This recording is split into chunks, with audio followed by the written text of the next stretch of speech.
Buddhist Stories, the story of Magha, part 3 of 10 on Between Master and Disciples, given in English on September 12, 2015, in France.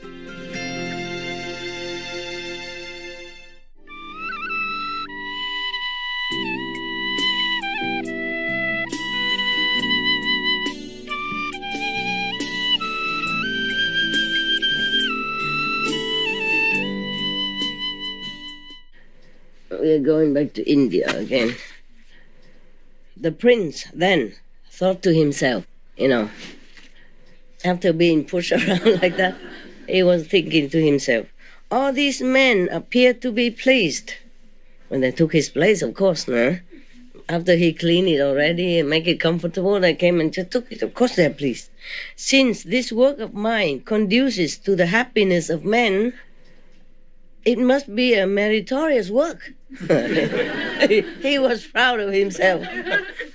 I wasn't proud on that train. I was thinking, my God, where are they pushing me? Okay. Did not have time to be proud and thinking. Okay.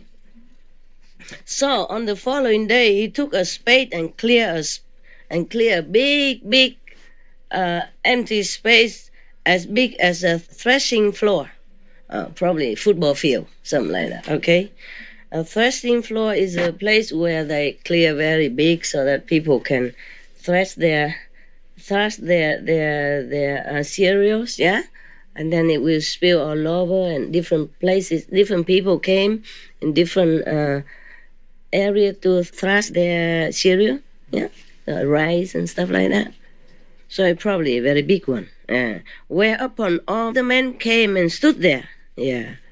And then in cold weather, he even built a fire to warm them so that the place became a favorite resort to all.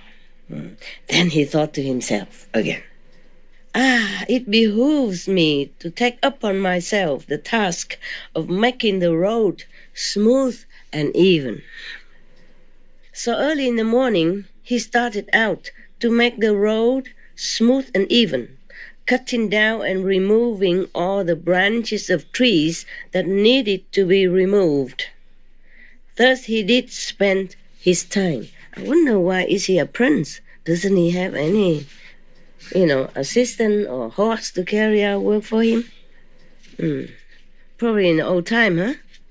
Old time prince, huh? Yeah. In Africa, I met some princes. They don't look like princes. They're working like you and I. And some princes, stamped from Africa, different tribes. Yeah. And I met the king, one of the kings. He just lived in one of the normal huts. He had 7 wives. Nevertheless, they're all very coordinated, harmonious. Together, the wives. Well, at least when I was there, in front of me. Behind, I don't know. Okay, I cannot tell you. Another man saw him and said to him, Master, what are you doing? So he replied to the questioner, Master, I am treading the path that leads to heaven. So the other guy said, okay, I want to be your companion. Because they translate a little difficult, so I make it simple. Be my companion, master. They call each other master, politely. Yeah. Maybe sir nowadays. Call each other sir. Be my companion, master. Heaven is a pleasant place for many. He was thinking that making meritorious deeds, he will go to heaven. That's why he say he's walking the path toward heaven. Yeah. Seeing the two, a third man asked the same question, received the same answer, and joined them the same way, and then a fourth, then a fifth, until finally there were 33. Now we know why. Yeah. All these men worked together with spades and axes and made the road smooth and even for a distance of 1 and 2 leagues. I don't know how, maybe 2 miles or something. Huh? 2 leagues, how much is that? Is it such a thing at this time? No. Old time, huh? Okay. Just say 1 or 2 thousand miles. The village headman saw them and thought to himself, these men are all following the wrong occupation. Yeah, he worried about tax, tax paying, If they keep digging like that, they don't pay tax, no? Right? If they would only fetch fish and flesh from the forest, or indulge in strong drink, or do something else of the sort, I should make something by it. Yeah, I knew it. You see what I mean? Meaning these men are useless, paying no tax. So he sent for them and asked them, what is it that you are doing? We are treading the path to heaven, master. That is no proper occupation for men. Living the lives of laymen. What you should do is to bring fish and flesh from the forest, indulge in some strong drink. Alcoholic stuff. And enjoy a generally good time. But they refused to follow his suggestion, and the more he urged them, the more firmly they refused to do as he suggested. Finally, the village headman became angry. I will destroy them, he said. So he went to the king and said to the king, Your Majesty, I see a band of thieves going about committing depredations. The king replied, Go and catch them and bring them before me. Oh, poor king. No? This is a problem when people give wrong information. What to do? So the village headman arrested the 33 youths and took them before the king without instituting an inquiry into their conduct. The king gave them the following order. Cause them to be trampled to death by an elephant. Just because he's a headman of a village, so the king believed him instead of believing the young people. Because it's, prejudice, no? There's probably people always think, okay, young people, they're always up to no good, Many of them now going stealing or doing something bad. Just like in some countries, people always have an impression that the black youth are, up to no good. The dark-skinned young people are bad, or even old or middle-aged black men are no good. If some police report them as no good, then somebody believes that he's no good, definitely no good. And therefore, a lot of sad incidents happen because of the color, because of the age, because of prejudice of humans. Just like that. Thereupon, Magha admonished his companions as follows. Friends, we have no refuge but love. Therefore, let your hearts be tranquil. Cherish anger towards no one. Let your hearts be full of love for the king and the village headman and the elephant that tramples you under his feet. The 33 youths followed the admonition of their leader. Such was the power of their love that the elephant dare not approach them. When the king heard of this, he said, If the elephant sees so many men, he will not venture to trample them under his feet. Maybe he's scared of the crowd, yeah? So have the men covered with heavy matting and then order the elephant to trample them. So they don't see many men, so maybe he dares to do it. So the village headman had the men covered with heavy matting and drove the elephant forward to trample them. But when the elephant was yet a long way off, he turned around and went back again. When the king heard that what had happened, he thought to himself, there must be some reason for this. So he caused the 33 youths to be brought before him and asked them, Friends, is there anything which you have failed to receive at my hands? They replied, Your Majesty, what do you mean?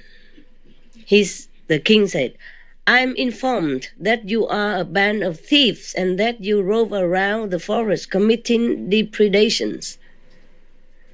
So, Your Majesty, who said that? Friends, the village headman so informed me. Your Majesty, it is not true that we are thieves. The fact is, we are clearing a path to heaven for ourselves, and we do this and that. The village headman tried to persuade us to adopt an evil mode of life. And when we refused to follow his suggestions, he became angry at us and determined to destroy us. Yeah, it's not easy to do good things in this world, huh? It's not all that.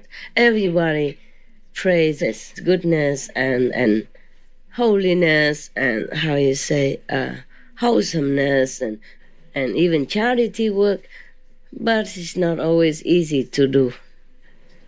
Even in our group, sometimes it happens. It's very funny, more funny sometimes. Sometimes it's very sad, but sometimes it's very funny. Yeah, because people hear this and that, and they don't prove the truth. They don't prove it. Yeah, and they don't check they don't fact check, and they just believe it, and that's a problem. And it's so funny, It's American newspaper. They even say Clinton is a son of one of the nurses, and that is a different father and all that kind of stuff. They just speculate. It's so funny. That was probably during the voting time, And they say Obama didn't have a birth certificate even. Remember? That he's probably smuggled through the border of Mexico, who knows?